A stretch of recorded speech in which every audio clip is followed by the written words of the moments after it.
Welcome to Live Daf, your online Daf Yomi Shir. Shalom, welcome back to today's Daf, which is YOMA Daf. Hey, we are on the bottom of Dalar Beis, holding by the last words, Mai Binayu. We had a machlokes between Rabbi Yehuda, who maintained that anything described in Parshas Miluim, any procedure mentioned there, is me'akev. And if it's not done, it disqualifies the Miluim process. It's vital, it's critical to the success of the Miluim procedure. Whereas Rabbi Yehuda maintains, no, only something which is ma'akev l'doros. Any element which we find has added significance and is ma'akev, is critical throughout the later generations, then we say, this thing has prominence, this thing has importance, and is me'akev during the Miluim procedure as well. For instance, Zrikas Adam. It's always going to be ma'akev on a carbon, regardless of when it takes place. And therefore, according to Rabbi Yehuda, that's going to be ma'akev on Miluim. But if you would find some examples of things where they're not ma'akev l'doros, the Gemara provides several of these examples, then even though they were mentioned during the Miluim procedure, it's not absolutely vital that they be done. Whereas Rabbi Yehuda maintains, although these things perhaps are not as important throughout the doros, but Miluim, that's in a class of its own. That's a Zman Achana, an inauguration period. Everything there is vital, is absolute, and is critical to the kashrus of the Yimei Miluim. Says, when my binayu, what would be the difference here? Let me have some examples of halachas which are mentioned in Parshas Miluim, but are not ma'akev l'doros, in which case Rabbi Yehuda will say, it's not ma'akev during Miluim either, and Rabbi Yehuda will disagree and say, it is ma'akev during Miluim. The Gemara provide 4 examples. Amar Rav Yosef, smicha ikubinai. There's a mitzvah of smicha, for one to lean on his carbon. So that's a mitzvah, but it's not me'akev. Leman da'omar kol ha'kosav ben ma'akev behen. According to Rabbi Yehuda, that anything mentioned in Parshas Miluim is critical. Smicha ma'akva. Smicha as well falls into that category. And if smicha is neglected, there's no carbon. However, leman da'omar davar she'ein ma'akev l'doros, ein ma'akev behen. According to the other shita, if it's something which is not me'akev throughout the later generations, then it's not critical for Miluim either. Smicha le'me'akva. Smicha is example of one such halacha, which is not ma'akev l'doros, and therefore it won't be ma'akev during the Miluim procedure as well. U'l'doros menolan d'lei me'akva. What do we know? What do we find? That smicha is not something critical l'doros. The sanya v'samach v'nirtza. Pasuk says, if you lean on the carbon v'nirtza, it's accepted by Hashem. Is that so? Is smicha the thing that generates acceptance and kapara? V'chi smicha mechaperes? V'alei en kapara l'b'dam. The dam, the zrik of the dam, that's what generates kapara. Shenemar, ki adamu b'nefesh yechaper. So how can you suggest that smicha fills that role? Umat hamaloyim v'samach v'nirtza. So what then does the pasuk mean? If you do smicha, you have hartzah. Shem also l'smicha shi'ar mitzvah. The point of the pasuk is like this: be mindful of the fact that smicha, it's a mitzvah and it's important. Don't disregard it. And if one does disregard smicha, shem also l'smicha, if he treated smicha like shi'ar mitzvah, just a leftover of a mitzvah, it's not really, doesn't have primary importance. So he neglects smicha, he doesn't do it, he missed out. His carbon is lacking. Although it's kosher, but it's lacking. Ma'ala olav hakosav. The Torah regards his carbon ki'ilu le'kiber, regards his fellow as if he had no kapara, because he's missing that element of smicha. The keeper, end of the day, he did have kapara. His carbon is kosher. So that's what the message. That's what the pasuk. That's the message the pasuk is sending here. Keep in mind, smicha is important. It brings that initial factor of hartzah. It elevates the carbon to a higher level, but of course it's not mi'akev. So that's the point. Smicha is important, but it's not mi'akev. That's why it says v'samach v'nirtza. It brings hartzah, but l'doros it's not mi'akev. The question is it mi'akev by Miluim? According to Rabbi Yehuda, no. Miluim isn't more stringent than other karbanos, whereas according to Rabbi Yehuda, anything mentioned in miluim has added significance, added importance. It's part of that special miluim procedure, which stands higher, so to speak, than the karbanos in the later generations. That's one example, smicha. We have another example, tnufa, waving about the parts of the karban shlomim. That's a mitzvah saseh, but not me'akev l'doros. Is it going to be ma'akev amiluim or not? That's the machlekes. L'manda omar kol hakosu ben ma'akev ben. According to Rabbi Yehuda, anything mentioned by miluim is ma'akev. Ma'akva, tnufa as well, is vital and critical. According to Rabbi Chanina, who says that miluim is consistent with the later generations. If it's not ma'akev later on, it won't be ma'akev here as well. Then tnufa is not either ma'akev, loy ma'akva. And indeed, how do you know that tnufa is not ma'akev l'doros? The Sanya, the similar Gemara, the tnufa l'chaper, that tnufa is going to be for the kapara. And again, since one does tnufa bring about kapara, b'chi tnufa mechaperes, v'aloi ein kapara el b'dam. We know that kapara is generated through the dam. Shenamar ki adam hu b'nefesh yechaper. U'ma tamid loim. If that's the case, why does the pasuk say? And what does the pasuk mean by saying the tnufa l'chaper? A tnufa generates kapara. Evidently, the pasuk is telling you, despite the fact that it's not ma'akev, keep it in mind, it does add a lot to your carbon. Shim also the tnufa shiur mitzvah. If he simply regarded the tnufa like just a leftover of a mitzvah, he disregards the tnufa, doesn't give it importance, and fails to do it, he's missing something in the carbon. Ma'alo olav akasav, a Torah regards him kilu keeper as do, so he had no kapara, meaning he didn't have the highest level of kapara, but at the end of the day, v'chiper, he did have kapara, and his carbon is kosher. So this is the second example, tnufa, which is not ma'akev l'doros. Will it be ma'akev by miluim? According to Rabbi Yehuda, yes. According to Rabbi Chanina, no. Let's take a look at Rashi inside. Up on top of the Amid. Davar she'im ma'akev l'bein l'doros. The Kamim at first, the Gemara soon provides some examples of this. And we have, the first one was smicha, then we went to tnufa. Sheyarei mitzvah. K'loimar. This fellow disregards it. He considers the smicha as though it's just sheyarei mitzvah. K'loimar shelechosh lachshav oisa mitzvah. He didn't regard it like a real mitzvah. It's just a leftover. It's just a shirayim. But lo yisomach, and he didn't do smicha. Ki ilu lo kiper min ha-muvchar. Torah treats him as though he didn't have a proper mitzvah kapara min ha-muvchar, the preferred kapara. But ultimately v'chiper, he does have kapara because he's yotzei. Without that element of smicha as well. K'tamrin b'tzvachim, kiper legaver. The person has kapara, the ikka kapara b'dam. Avaloi kiper nami mitzvahs koinim min ha-muvchar, but he didn't have the best and the optimal form of a carbon. Continues the Gemara. So we had two examples, smicha and tnufa. Rav Papa Amar, another example. Prishas shiva ikebenayu. Machlekes will pertain to the 7-day separation period before Yom Kippur. Lamanda Amar kolakasa behen ma'akeben. Actually, 7-day prisha before Miluim. So the one who says, Lamanda Amar kolakasa behen ma'akeben, anything which is mentioned in Parshas Miluim is critical. Ma'akven, and Prishas shiva is ma'akev. However, according to the other shita, something which is not critical, will not be critical for miluim as well. Loy ma'akva, in which case we say prisha of shiva is not me'akiv, even by miluim. Well, how do you know that the concept of prisha is not absolutely critical throughout the later generations? Let's take a look at our Mishnah, which begins by saying 7 days before Yom Kippur, you're mafresh the kohen gadol mi beisai. You put him through that 7-day preparation, and the Mishnah adds that you appoint a backup kohen gadol as well, just in case something goes wrong with the initial kohen gadol. And what wording does the Mishnah use here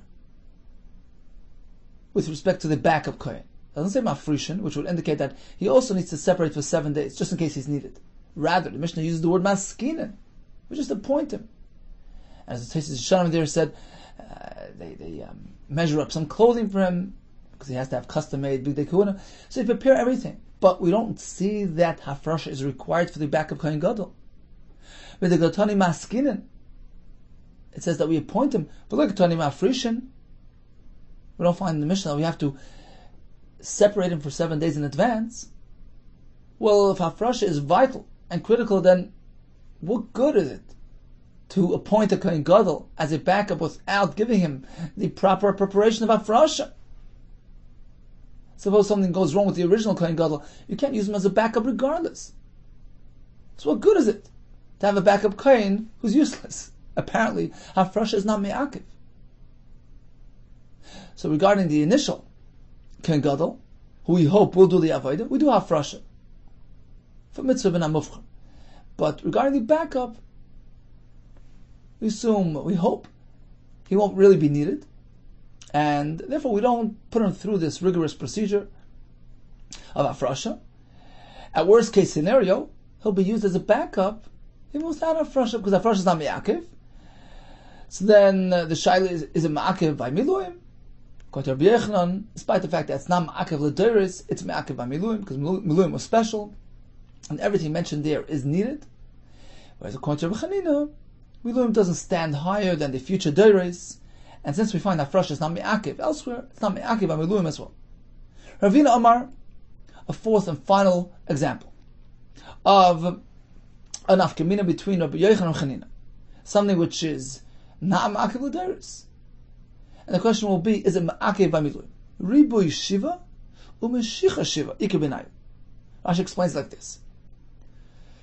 In order for the Kohen Gadol to be inaugurated, he needs to have 7 days where he's going to be wearing his bigdei kahuna and do the avodah using those bigdei kahuna, the 8 bigdei kahuna, which are unique for the Kohen Gadol. That's ribui shiva, ribui the extra bigdei kahuna throughout the 7 days. Meshicha shiva is referring to anointing him with the Shaman HaMishcha, again throughout the 7 days, which basically brings them into the realm of Kahuna Gedolah. So the question is, this is something that's meant to be done, but is it me'akiv by miluim? Ribui shiva, Mashiach shiva, ikar b'nayu. That's enough kamina between the two shittas. Mar kol hakasa ben ma'akiv behen. According to Rabbi Yehuda, that anything mentioned by miluim is critical, ma'akva. This as well is ma'akiv. In order for Aaron HaKohen to become enabled to do avodah, he needed to go through this procedure. Doing the avodah with bigdei kahuna for 7 days, and being anointed with the Shaman HaMishcha for 7 days. However, according to the other shita, that's something which is not me'akiv throughout the later doros, will not be ma'akiv by milum as well. Loi ma'akva. And this concept of ribui shiva and meshicha shiva will not be critical by milum as well. How do you know that it's not ma'akiv l'doros to sanya? V'chiper, this is a pasuk by Yom Kippur, which says v'chiper hakoyin asher yimshach oisoi asher yimalis yodoi l'kayin tachas aviv. So the pasuk is telling you that the Kohen Gadol asher yimshach oisoi asher yimalis yodoi. So yimshach oisoi seems to be referring to Mashiach, through anointment of the Shaman HaMishcha. Yimalis yodoi, Rashi explains, filling of the hands is referring to being enclosed by the bigdei kahuna, which enable a kohen to serve and do the avodah. So this is a kohen who will now be the Kohen Gadol instead of his father. He has the ability to do the avodah of Yom Kippur.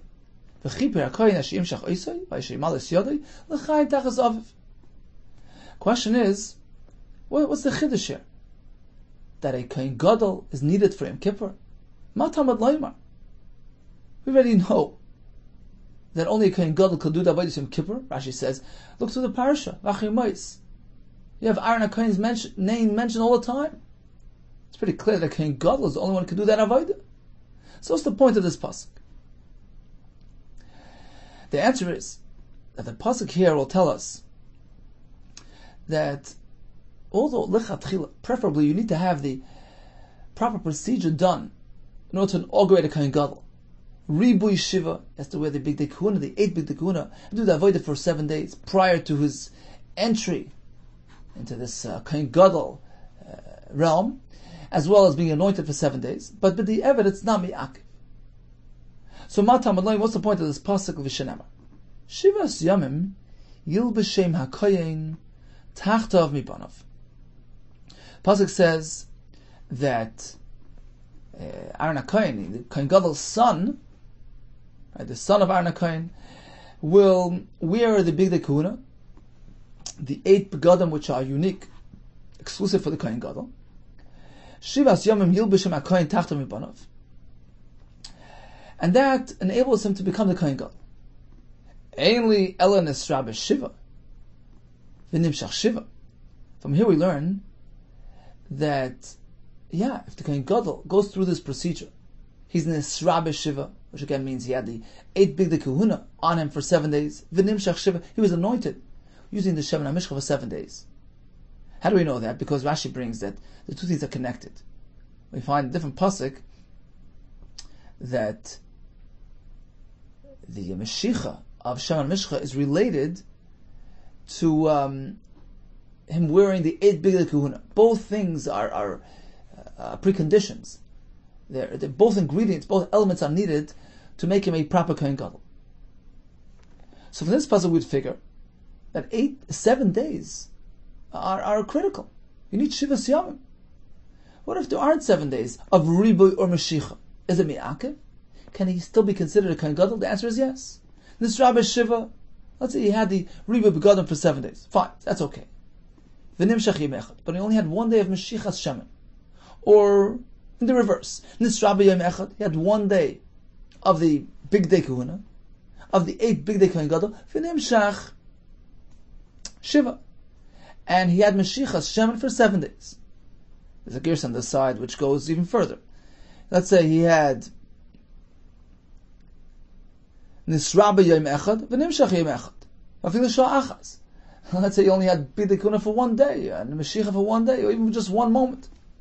Menayin, how do we know that that's okay? But the Eved, he can still be considered a Kohen Gadol, Tamar Loimar.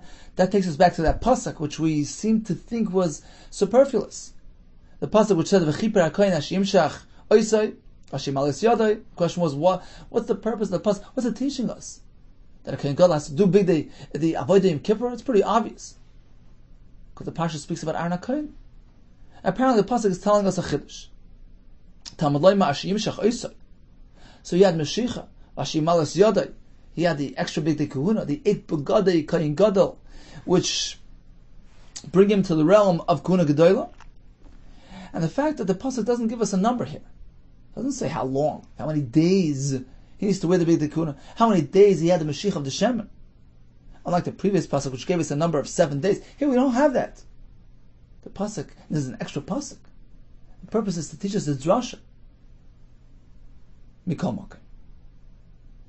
Pasuk is saying, in either case, whether he had Riboy and Mashiach for 7 days, or even just for 1 moment, it works. And Yishanim brings the Gemara in Horius that after the Shemen HaMishcha was hidden, how would they have Kohanim Gedolim? So we learn from a pasuk that if you can't have Mashiach, it's not Miyakid. As long as the Kohen Gadol is wearing Bigdei Kehuna of a Kohen Gadol, Meruva Begadim, that's also considered a Kohen Gadol. In any case, we see from here that this process is not mi'akiv. Having Kohen Gadol put on his 8 Begadim for 7 days, having the Meshicha Shemen HaMishcha applied to him for 7 days, is not mi'akiv. And that takes us back to Ravina, who says this is another example of something which is not me'akiv l'teres. And the question will be, is it me'akiv ha'miluim? That's dependent on those two shittas. Continues the Gemara. Let's just finish this topic. Ashrichan riboy shiva l'chatchil. So we find in this pasuk, Shivas yomim yilbeshem hakohen, pasuk we just mentioned, which indicates that he has to wear, Kohen Gadol has to wear the 8 Bigdei Kehuna Gedola for a period of 7 days, to make him a proper Kohen Gadol. L'chatchil, that's the way it's meant to be. Ashkechan riboy shiva l'chatchil. What about Meshicha shiva l'chatchil minala? How do you know that Meshicha is meant to be lechatchila for 7 days. We don't really have a clear pasuk telling us it needs to have lechatchila Mashiach Shemer for 7 days. So there's more two terutzim. One pshat would be min deitzrich krolamuta. From the fact that the pasuk, the most recent pasuk that we just mentioned, needed to be memait, to bump down the chiv, and say, well, you don't have to have Ribuy B'gadim or Mashiach Hashem to such a great extent. But the Eved, even just a bit is okay. What does that show you? What does that tell you about the lechatchila requirement? That has to be longer than just 1 day. We assume the Mashiach Hashem will be 7 days, just like the Ribuy B'gadim are required for 7 days. That's one pshat. The same another pshat would be the Amakra ubigdei hakodesh ashal aron yu lebanav achrav lemoshcha b'hem ulemaleh b'hem es yadam. The pasuk here is connecting the bigdei kodesh. The milu yodayim maleh b'hem es yadam means to enable them, to empower them to do avodah. Kohen gets his power from wearing Hashem's uniform, from wearing the bigdei kahuna. And the pasuk states them together: lemoshcha b'hem ulemaleh b'hem es yadam. Iskish Mashiach l'Ribuy. We connect Mashiach, the applying of the oil, to Ribuy B'gadim, to wearing the B'dei Kahuna, and we draw a parallel. Ma Ribuy Shiva, Af Mashiach Shiva, just like Ribuy B'gadim is meant to go on for 7 days. We had a pasuk before which said, Shivas Yomim Yubashim HaKohen Tachtim B'gadim. The Kohen Gadol wants to turn into a Kohen Gadol. He has to wear those 8 B'gadim for 7 days. L'chatchila. Af Mashiach Shiva, we learn from this pasuk that Mashiach has the same halacha. L'chatchila, Kohen Gadol needs to have Mashiach Hashem and Mishcha for 7 days in order for him to become a proper Kohen Gadol. Let's take a look at Rashi inside here. So let's start from 5 lines from the top of the Amid. We had an example of smicha, of terufa, things which are not ma'akiv l'deiros, and the question was whether it's ma'akiv by miluyim. We had another 2 examples. One was hafrasha of shiva, and then we spoke about ribuy shiva, mashiach shiva. So Rashi is going back on hafrasha shiva, which is not ma'akiv l'deiros. The question is it ma'akiv by miluyim? How do we know it's not ma'akiv l'deiros? Like Tanim Fri Jun, Mishnah tells us we appoint a backup kohen gadol without separating him for 7 days. Even though he had no afrasha, if a psul will occur with the first kohen, this fellow will back him up. Apparently prisha is not vital. He can do avodah without prisha. Then the Gemara proceeded to another nafkamina between Rabbi Yehuda and Chanina, which is Ribuy Shiva and Mashiach Shiva. Explains Rashi. Ribuy Shiva she'ishamish kohen gadol shiva yom ritzufim. Kohen gadol, when he's appointed, he first has to undergo an inauguration process. Serve for 7 days. The Ribuy, how does it connect to the Lashon Ribuy? Lashon marbe, merube begadim, an abundance, extra, more begadim than usual. Shemeshamash b'shmoina, v'edit v'arba. Unlike the Kohen Hedit, who only has 4 begadim, Kohen Gadol has 8. That's a pshat, the Ribuy Shiva. That's the first ingredient. The next element is Mashiach Shiva. She'itnu shemen hamishcha al roishay, when you say einav zayam ritzufim for 7 days, they apply the shem mishcha to him. So Gemara says, well, this is something that's not me'akiv l'deiros. Will it be ma'akiv b'miluim? Kol ha'kasel behen. We find by miluim, the Torah mentions this process. Zayin yamim yumalei. What does that mean? Milu yudai means filling their hands, enabling them to do avodah through wearing bigdei kahuna. Shenamar bigdei kodesh aron kohen ilu banav achar mashal b'hem. And the pasuk there adds ulumali b'mes yodam. That's the v'goyim and Rashi. The key is the last few words of that pasuk. Ulumali b'mes yodam. We see that wearing begadim enables them to do avodah. So milu yudai is referring to begadim. And therefore, by miluim, since it says 7 days yimale, you have to do milu yodayim for 7 days. That tells us that they have to wear, that the kohen gadol has to wear his shmoina begadim for those 7 days. That's ribuy begadim. U'mashicha. Where do we find Mashiach Hashem and Mishcha for 7 days? Mashicha nami called Shiva. Medeiskish Mashiach l'ribuy. Because we find this connection in this pasuk that we just mentioned. We have Mashiach and ribuy begadim, in the same pasuk, which indicates that they're one and the same halach. So we find this by Miluim. The question is, anything mentioned by Miluim is ma'akiv, or shall we say, since it's not ma'akiv l'doris, it won't be ma'akiv by Miluim either. The Gemara goes into the whole discussion where we find that it's not ma'akiv l'doris. Continues Rashi, we have a pasuk by Yom Kippur. The question is, what's the point of that pasuk? Teach us that a kohen gadol must do the avodah. That's pashat. We find iron mentioned throughout the parsha. Over and over. It's pretty clear that Aaron could do the avodah and nobody else. Only kohen gadol is fit for Yom Kippur. So what's the point of this pasuk, which seems to tell us that a kohen gadol must do avodah Yom Kippur? The answer is, it's coming to teach us something else. Coming to teach us that in order to make a kohen gadol, he has to go through the 7-day inauguration process, where be the kuna for 7 days, have Mashiach for 7 days, but be the eved, it's not miyakeh. V'shenemer parshas vatat tzaveh, shivas yomim, hilbush ha'kohen tachtim rebonov, hoyim etachas Aaron kuna gedolah.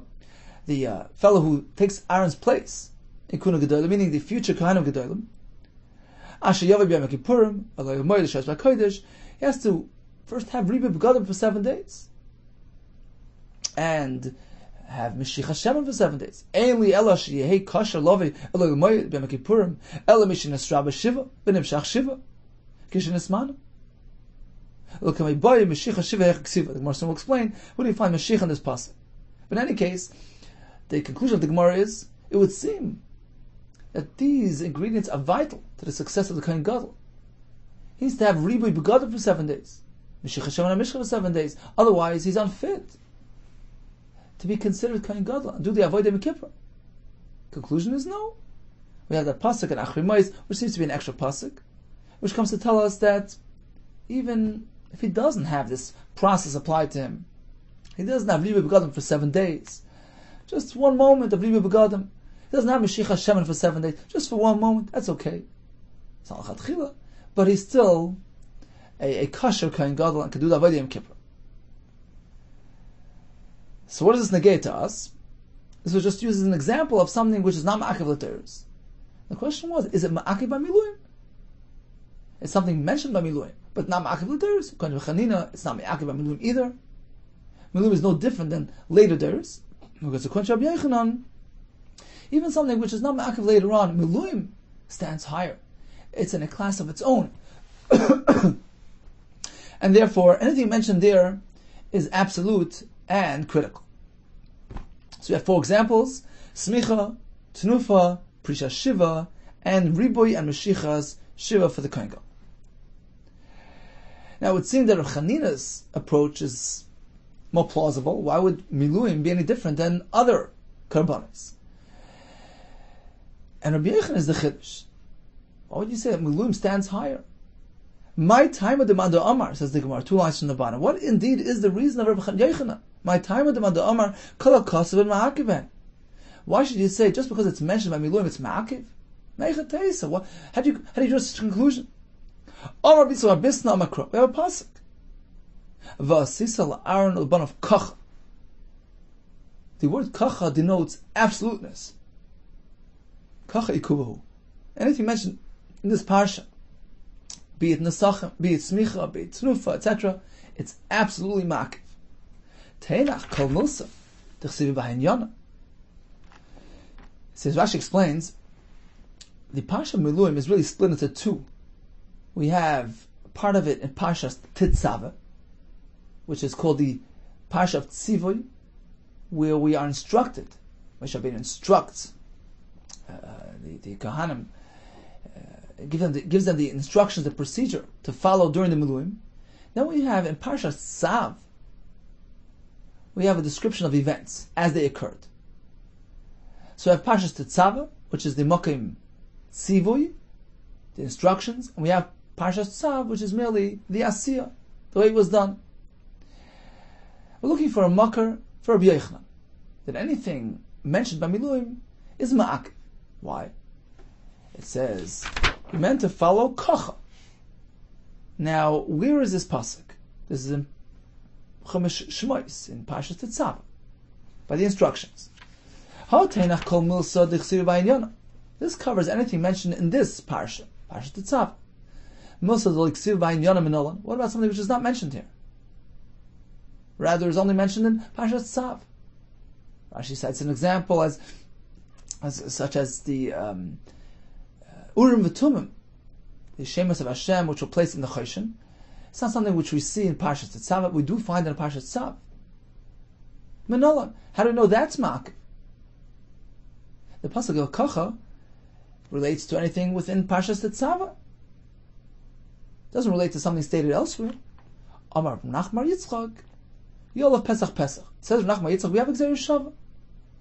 In Parshas Tzav we have the word Pesach Oyel Moed. In Parshas Tzav we have Pesach Oyel Moed. We make Gzeir Shava that this concept of Ikuva, this concept that anything described and mentioned by Miluim is Ma'akiv, applies to anything mentioned here in Parshas Tzav, as well as things mentioned in Parshas Tzav. From Mesharshi Amar, Ushmartem es Mishmeres Hashem. In the Parshas Tzav, Parshas Asiyah, we also have a pasuk which denotes absoluteness and ikuva. Ushmartem es Mishmeres Hashem. He went to safeguard, follow the procedure exactly as instructed. Ikuva. That's me'akiv. And therefore it covers everything. Rav Ashi Amar, Ki chen tzuvesi. Ikuva. We have the pasuk again up in Parshas Tzav. Ki chen tzuvesi. Follow instructions, because this is how I was instructed. This is Moshe Rabbeinu speaking. This tells us everything is ma'akiv. It's not only things which are said in Parshas Tzav, but even things which are described in Parshas Tzav is absolute, it's vital and critical to the success of the Miluim procedure. Okay, before we proceed, just to summarize quickly, we have Rabbi Chanina, Rabbi Yechanan. Chanina says Miluim is consistent with the halacha is found later throughout the Durs. Something which is not me'akiv later was not me'akiv by Miluim. Rabbi Yechanan says Miluim stands higher. Anything mentioned there is absolute. The Gemara brought three Mekaros: Kacha, Shmartem es Mishmeres Hashem, and Kichein Tzuves. Tana Rabbanan, we learned in a Brayso, and Rashi explains, we're really going off at a slight tangent, because we had the pasuk Kichein Tzuvesi. So the Gemara will bring a Brayso which discusses a pasuk which has similar wording. It's actually in Parshas Shmini. Now what happened was that Nadav Avihu passed away on that day, and Aaron and the other sons, Elazar and Isamar, were oinanim. And oinanim may not partake in maser and eating karbanis.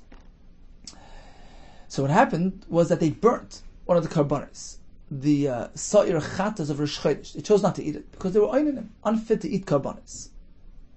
Moshe Rabbeinu came by and saw what happened, and he challenged them. He says, "Why'd you burn it?" And the Brayso here will take us through the conversation. We find three terms which are very similar in that Parshas Shmini. Tanarban, Ki chen tzuvesi. This is in the beginning of the Parsha, when Moshe Rabbeinu tells them, "Go take the mincha and eat the mincha, because this is how I was instructed by Hashem." You meant to eat it, despite the fact that you're oinanim. And the point, as Rashi explains, is because these karbanis were timely karbanis. They were unique for today, for the 8th day of Miluim. You can't forego these karbanis. There's a special mitzvah to eat them, despite the fact that you're in a aninus state. Kichein tzuvesi. Eat it, because this is how I was nitztav from Hashem. We have another pasuk which says, Kasher tzivesi. He says to them, why didn't you eat this sar? Why'd you burn it? As I already instructed you to eat the karbanis even in your state. That we have Kasher tziva Hashem, which is telling them, eat the portions of the shlamim, despite the fact that you're oinanim. Kasher tziva Hashem. The Gemara explains, each one of these phrases was referring to something else. Kichein tzuvesi, which was in reference to the mincha, eat the mincha, because this is how I was told. Ba'aninus yechlu, you meant to eat it even in your state of aninus. The next pasuk, Kasher tzivesi, b'shas ma'asar malahem. This is when he encountered that, he saw that they burnt the soy Rosh Chodesh. He says, why did you burn it? Didn't I already tell you that you should eat karbanis even in your state? Now really Rashi says it was a mistake, it was a toast, because Hashem didn't have that in mind. Hashem was referring to karbanis which were unique, which were exclusive for today. But they were actually burning the soy Rosh Chodesh, which is a general korban brought in every Rosh Chodesh. That they had no heter to eat today. But in any case, that's what he was telling them. Why don't you eat this just as I already instructed you by the mincha to eat, despite the fact that you're oinanim? This is what he told them when he saw what happened. And we have the other pasuk, Kashatziva Hashem, you were meant to take part and eat parts of the shlamim, as Hashem was mitzvah. I'm not making this up. This is coming from Hashem. Okay, getting back to the previous sugya. If you take a close look at the parsha, which describes the miluim process, we find that the other big day kehuna are described in great detail. Torah tells us how Moshe Rabbeinu was meant to dress them, but we don't find him dressing them with mechnasayim, with pants. Ein ksuvim b'parsha. So how do we know that that's also included in the dressing procedure?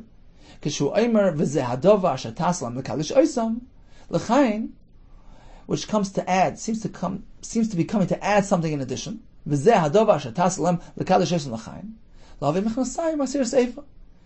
add the mechnasayim, they're meant to wear those as well, and also asir seif, as Rashi explains, the minchas chavitin, that the a kohen, any kohen, this inaugurates him, this brings him in to the avodah. He brings a special mincha, asir seifa, whether it's a kohen hedyot for the first time doing avodah, whether the kohen gadol, and actually the kohen gadol will bring it every day.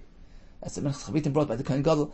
But the point here is that they were meant to bring this carbon, this asir seifa mincha, because this was their first time doing avodah. And both these things, mechnasayim and asir seifa, we learn from this pasuk, v'zeh hadovar shataselhem, was coming to add this to the procedure as well. Bishlam mechnasayim. Now, it makes sense that this pasuk is referring to mechnasayim, because ksivi binyana de begadim. Because this pasuk v'zeh hadovar that you just mentioned is actually connected to the previous parsha, which discusses the begadim, the big day kahuna, that they went to wear during the miluim. And v'zeh hadovar, the vav, is a connector. Moisev al inyan ha'elyon, which indicates that we're coming to add something to the previous discussion. We discussed big day kahuna. V'zeh hadovar shataslam is going to add another article of clothing michnasayim. So that works. Ela asir seifa minela. How do you get asir seifa? Where in this pasuk do you find any remez, any mention of a mincha? Why would you say it's included in this pasuk? Asir zeh. We apply gzera shava. Here we have the word v'zeh hadovar, and there we have mivzeh carbon iron abanav.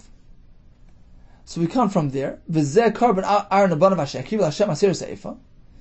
So that pasuk, since it's speaking about asir seifa, which is meant to be brought by the kohen or the kohen gadol the first time they do the avodah, we apply gzera shava, zeh from there, and zeh bayas, which teaches us that our pasuk v'zeh hadovar shataslem is referring to asir seif as well.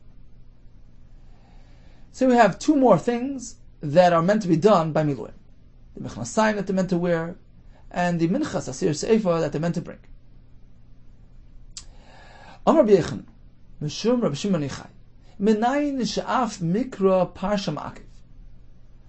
From where do we know that Moshe Rabbeinu is reading to them the parsha, which contains all the instructions for the miluim procedure? How do we know it's critical for him to do that? That it's ma'akiv.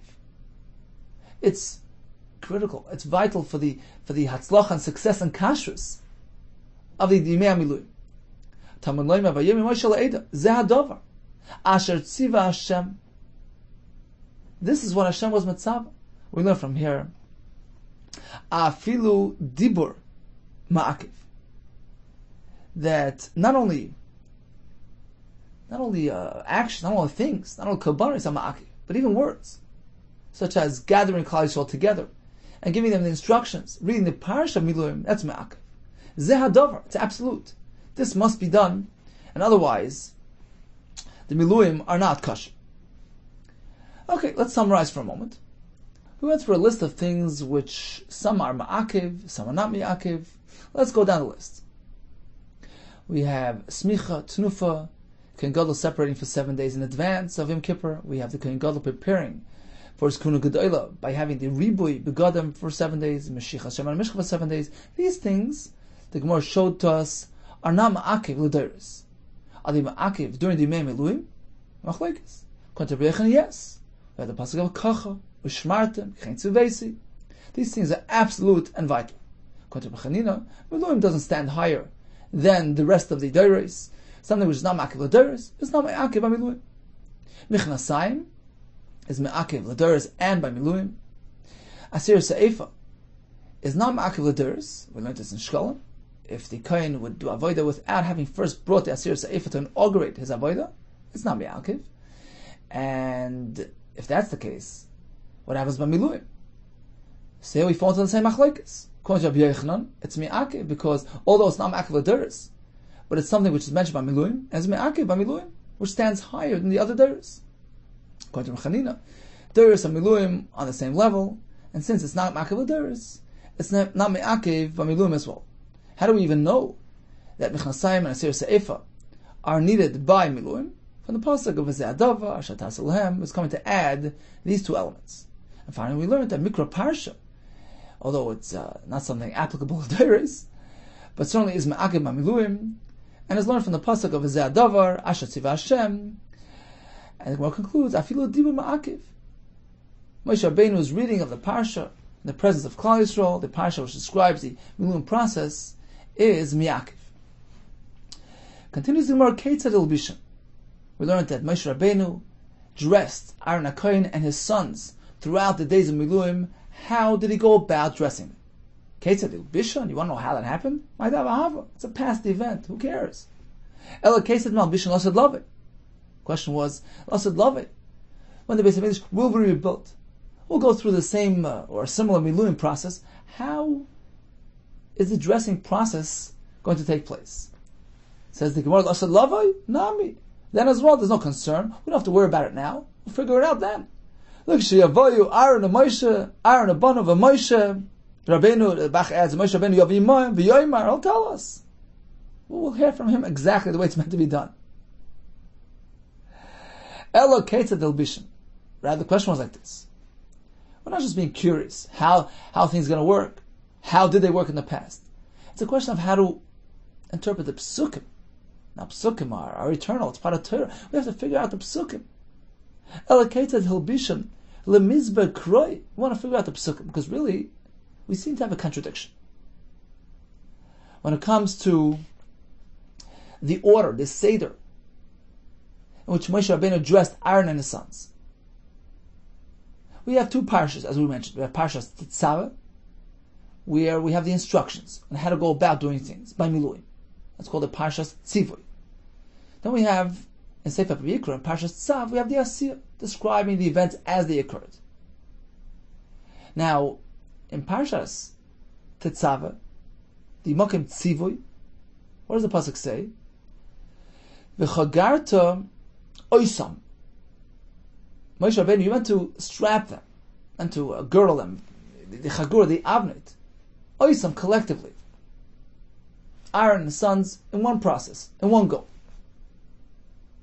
without interruption. Whereas in the other parsha, in the parsha of Asiyah describing the events, we find discrepancy. Over there we have a pasuk which says, "Vayachar oisei be'avnit." Moshe Rabbeinu strapped the belt around Aaron, and then it says, "Vayachar oisem avnit." He did it for the sons. It wasn't done in one go.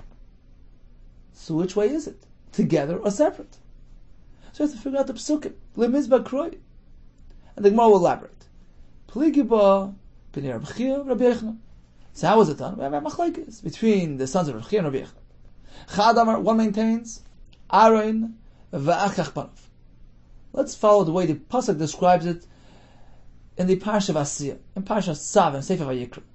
Aaron and then his sons was separately. V'chadamar, Aaron and banav v'asachas. The other one maintains no.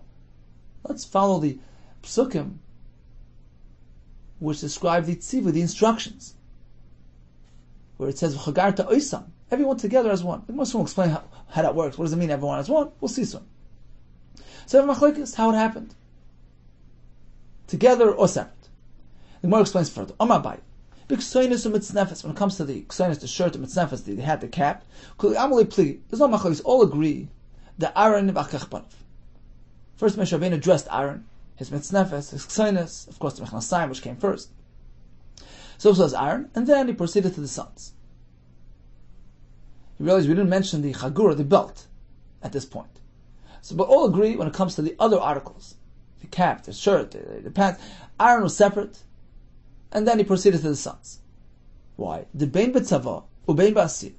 Because in both locations, in both parshas, the parsha that describes the instructions, that's parshas Tetzaveh, ubein b'asir, and the psukim which describe the events, that's in parshas Tzav. In both places we find Aaron Kaddim, that Aaron was dressed first. So we assume that when it comes to ksaynis, mitznefes, mechasayim, he was first. There's no discussion, there's no machlokes. Ki pligi ba'avnit. The question only pertains to the belt, the avnit. That's different. That seems to have its own halach. Man damar Aaron v'achachbanav. The shita that maintains it was Aaron being belted and then his sons. The chsiv, because the pasuk says, v'yachar oisei ba'avnit. First he strapped him, he belted him. V'hada chsiv, v'yachar oisem avnit. Then he girdled them. So we follow the psukim that describe the events, the Parsha Vasir. So they were done separately. Umanda Omar Aaron and Banav Vasachas, according to the other sheet, holds that Aaron and Banav were belted at the same time. He applied their avneit collectively. Why? The chsiv, because we have a pasuk in Parshas Tetzaveh, in the Parsha of Tzavah, v'chagarta oisam avneit, Aaron and Banav. Bach adds those words, which indicates that it was all one process, in one go. So the question is, what takes precedence? Which pasuk are we going to follow? The pasuk which says that they were done together, or the psukim which say that they were done separately? But this only pertains to the chagur, to the belt. Says the Gemara, the Omar Aaron and Banav Vasachas, according to the sheet that holds that are all done together. But don't we have psukim which indicate otherwise? The psukim in the parsha of the Asiyah, describing the event. First he did it to Aaron. He did it to them. The pasuk seems to separate Aaron from his children. Amalek will respond, no, it's unrelated to how he applied the belt. Rather, the pasuk is simply telling you, is trying to set apart the avneit material. The pasuk is telling you that the avneit of Aaron was made of different material than his son's avneit. The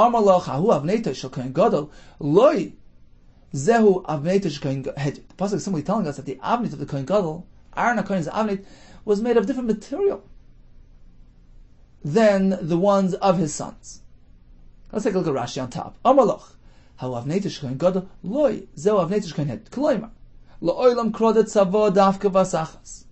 Of course, we follow the pasuk by Tzavo, which discusses the instructions, which tells you that it was done by Vasachas. He applied the belt to Aaron and his sons in one go.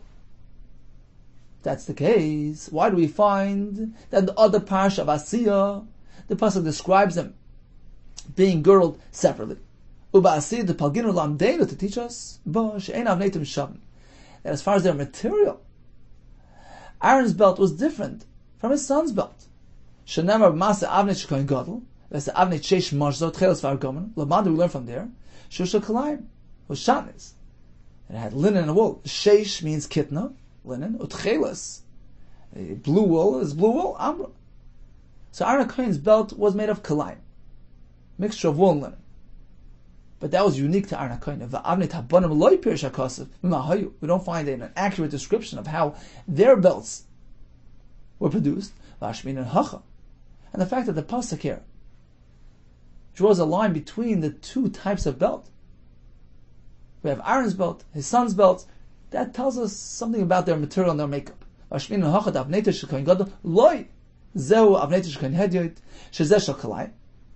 HaKohen's belt was kalayim, wool and linen. His son's belt was simply made of linen. Continues the Gemara. Okay, so we understand this shita.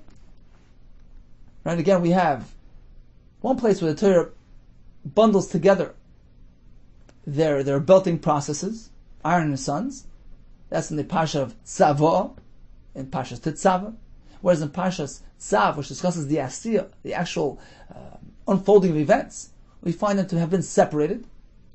He put the Chagor in Aaron, and he put the Chagor in the sons. According to this approach, togetherness was the way it was done, collectively, but the fact that Torah splits them, it's only an indication of their makeup. Aaron HaKohen's belt was Kalayim, but not his sons.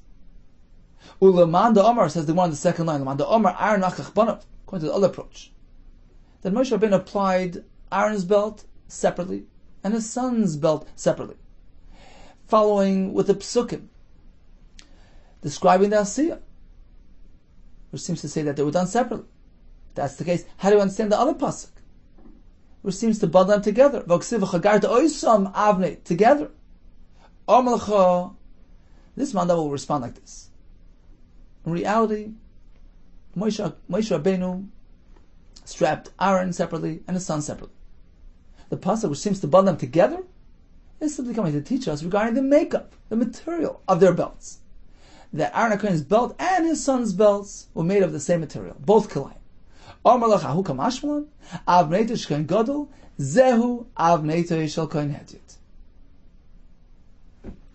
in reality, when it comes to the actual dressing process, Aaron was belted separately and his son separately. Look, the pasuk says he applied the avnet to Aaron. And then it says he applied their belts. Lamli. Why do we separate? Shema Mina, this teaches us Aaron v'achach banav. First he applied the avnet to Aaron, then his sons. So this explains the two shittas. Says, and let's go back to the first shit. They applied the avnet to Aaron and his sons together. How does that work? How could Moshe Rabbeinu tie a belt on 5 people simultaneously? What doesn't mean he did it the same second. It just means the akdim. That he placed the begadim on Aaron HaKohen as follows: Chasayim, mitznefes, ksoines, and left the avnet as is, did not apply a belt. Then proceeded to the sons, applied their mitznefes, their ksoines, and left the avnet sitting on the side. When he got to the avnet, to girdling them, he did them all at once. That was the finishing touch. The chagura, the avnet, them able them to do avoida, and that happened all at once. Vasachas. He went straight from one to the other, and of course he went according to age, to chashivas, first Aaron, then to the older son, etc., down the list. So the akda means he followed an order of hierarchy, going from one to the next. But it was belt. Whereas according to the other shita, that he separated, even when it comes to belts, what he did was first Aaron HaKohen's all his begadim, including his belt, and then he went to the next son, his begadim, etc. Okay, so in summary, we discussed the avnet. We seem to have a contradiction. In Parshas Tetzava, which is the place of the tzivu, the instructions, pasuk says oisam, which indicates that the avnet was applied collectively, in one shot, to Aaron and his sons. In the Parshas Tzav, which discusses the asiyah, the unfolding of the actual events, we find he applied the avnet to Aaron oisoi, and we find another pasuk, he applied it to his sons oisam. So you have a contradiction. How did it actually happen?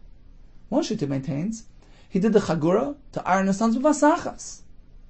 The other pasuk, which seems to separate between the two, is simply speaking about the material of which the avnetim were made. Kohen Gadol's was different. His was kalayim, whereas the Kohen Hedyot's avnet was simply made of linen. The other shita works the other way around. That really, the chagura was bezach hazeh. He added the strap to Aaron, then to his children. Why then does the pasuk in Parshas Tetzava put them together, oisam? Simply to indicate that the material which comprised Aaron HaKohen's avnet was identical to the one that comprised his son's belts. Okay, time for Rif Chazara, today's daf. We discuss things that are not ma'akiv l'doros, but perhaps are ma'akiv by the miluim. We have smicha tnufa, prisha shiva yamim before Yom Kippur. The Kohen Gadol is wearing his begadim for 7 days, getting meshicha for 7 days. Not ma'akiv l'doros. According to Rabbi Yehuda, it's me'akiv by miluim. We have a pasuk kacham, mishmartem, kein tzuvesi. We have the mechnasayim that are ma'akiv all over. Asir Seifa is not ma'akev l'deris. By miluim, a machlekes. Reading the parsha is ma'akev by miluim. We discussed the avnet of Aaron HaKohen and his sons. We have a machlekes whether Moshe Rabbeinu applied the avnet to Aaron and then to his sons in one sequence, or was it done separately? We also had a machlekes regarding the material, the makeup. Was Aaron HaKohen's avnet the same as his children's, or was his kalayim and his children's simply made of linen? Hatzlacha Rav, all the best to you.